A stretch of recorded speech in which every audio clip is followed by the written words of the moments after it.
आज के समय में जो हालात हैं, आज हमारे समाज को सबसे ज़्यादा ज़रूरत है समानता, भाईचारे और इंसानियत की।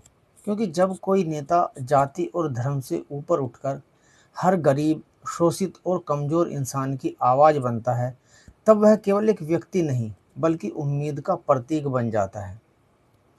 चंद्रशेखर आज़ाद ऐसे ही नेताओं में से एक हैं, जो समाज में बराबरी और न्याय की बात करते हैं। वे हमेशा कहते हैं कि देश तभी मजबूत बनेगा जब हर जाति, हर धर्म और हर वर्ग के लोगों को समान सम्मान मिलेगा। उनका संघर्ष केवल किसी एक समाज के लिए नहीं है, बल्कि उन सभी लोगों के लिए है जिन्हें वर्षों से दबाया गया, नज़रअंदाज किया गया या जिनकी आवाज़ को कमज़ोर समझा गया। वे पिछड़ों, दलितों, गरीबों और मजदूरों के अधिकारों की बात करते हैं, ताकि हर व्यक्ति सम्मान के साथ जी सके। लेकिन सबसे दुख की बात तो यह है कि आज भी हमारे समाज में कुछ लोग जाति देखकर इंसान की इज्जत तय करते हैं। जब कोई दलित समाज से उठकर बड़ी जगह तक पहुंचता है, अपने समाज और देश के लिए आवाज़ उठाता है, तो कुछ लोगों को यह बात बिल्कुल भी पसंद नहीं आती। इसलिए वे गालियाँ देते हैं, अपमान करते हैं और यहाँ तक कि वे जान से मारने की धमकियाँ भी देते हैं।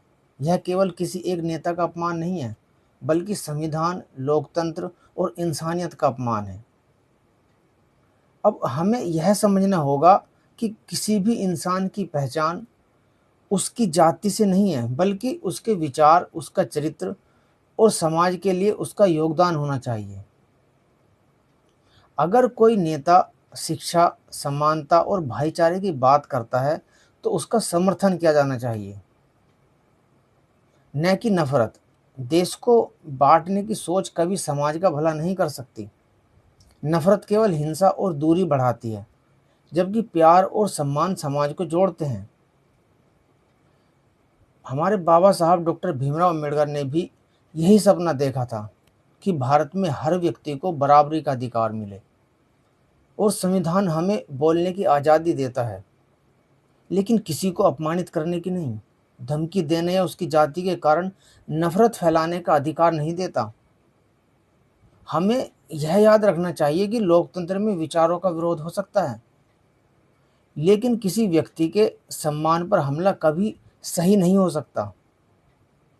आज ज़रूरत है इस बात की कि हम अपनी मानसिकता बदलें। बच्चों को बचपन से यह सिखाएं कि इंसान बड़ा अपनी जाति से नहीं, बल्कि अपने कर्मों से बनता है। समाज तभी आगे बढ़ेगा जब हर व्यक्ति को बराबरी की नज़र से देखेंगे। तो आइए हम ऐसा भारत बनाएं जहां कोई भी व्यक्ति अपनी जाति के कारण अपमानित ना हो, जहां हर धर्म और समाज के लोग मिलकर रहें और जहां नेताओं को उनके काम और विचारों से पहचाना जाए। यही सच्ची इंसानियत है, यही संविधान का सम्मान है और यही एक मजबूत भारत की पहचान है। तो चलिए हम ऐसे राष्ट्र का निर्माण करें जहाँ नफरत ना हो, बल्कि प्रेम हो। सभी धर्म और जाति के इंसान प्रेम से एक साथ रहें और देश में शांति हो। जय भीम, जय भारत, जय संविधान।